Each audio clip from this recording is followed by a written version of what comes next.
السلام عليكم، كي دايرين؟ لاباس عليكم؟ نتمنى تكونوا كاملين بخير. انا جيت وجبت معايا الجديد كيف ما العاده. غنشارك معكم وصفه الصلع اللي الوراثي اللي عند الخويات شعرها بزاف. جبت لكم واحد الوصفه اللي هي رائعه ومجربه. بالنسبه الوصفه فيها الخردل وفيها اصفار بيضه. الخردل انايا راه جبتو وطحنتو ونسيت ما وريتوش لكم باش تعرفوا هو راه احمر. الا مشيتو عند العطار وورا لكم راه كيكون بحال حب رشاد، هو احمر. انايا ما طحنتو ما بقاش عندي باش نوري لكم كيفاش كيكون باش تعرفوه. الخردل راه هو رائع بوصله الشعر واللي عندها صلع في الشعر. والبيض، المحت البيضه كما كتعرفوا ما ديروش بيضه كامله، غديروا صفر ديال البيضه. بالنسبه عندي البيضه نصفر بيضه، وغنزيد على حساب الشعر. اللي شعرها طويل دير، انا ما نقدرش نقول لكم جوج معالق ولا ثلاثه، كل وحده على حساب شعرها. بالنسبه لي انا شعري قصير غندير جوج معالق صغار.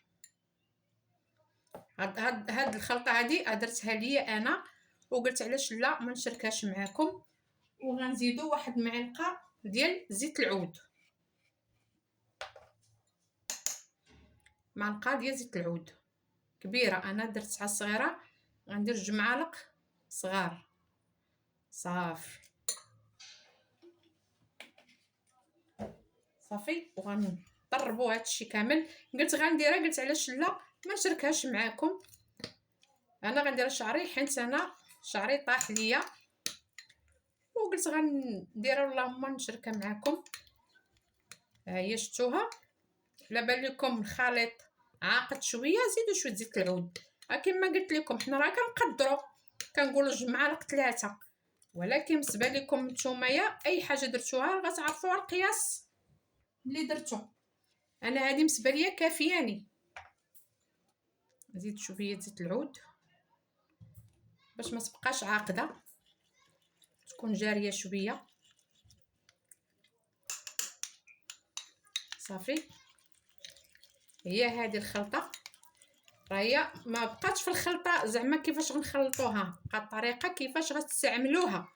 بالنسبه لهاد الخردل والبيضه وزيت العود، الا عندكم اي زيت، عندكم زيت الكوك، عندكم زيت هذا اللوز، زيت الارغان، اي لوز يجي لكم مع شعركم راه كتشرب. ولكن زيدوا نتوما داكشي القياس اللي غديروا نتوما شعركم.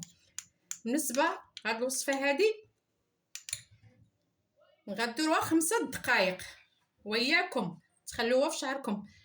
ديروها تكونوا واجدين العمان 5 دقائق، ودخلوا تعوموا ديروها في شعركم وديروا واحد بلاستيكه 5 دقائق ما تفوتوهاش، ودخلوا تعوموا ويكون الخير ان شاء الله. وداوموها 2 مرات في السيمانه ان شاء الله، وغتبان لكم النتيجه. راهي مع المده، راه اي حاجه مع المده كتبقى عاد كتعطي المفعول ديالها. مازال انا غنزيدها الزيت اولا غنزيدها صفر بيضه اخرى، وعاد غنديرها حيت جاتني عاقده، حيت ما بقاش عندي البيض غنقدر نزيد بيضه اخرى صفر ديالها. شتوها كي جات عاقده عندي، واخا زدت العود بقات عاقده، ولكن الا زدت البيض غادا تجرى شويه.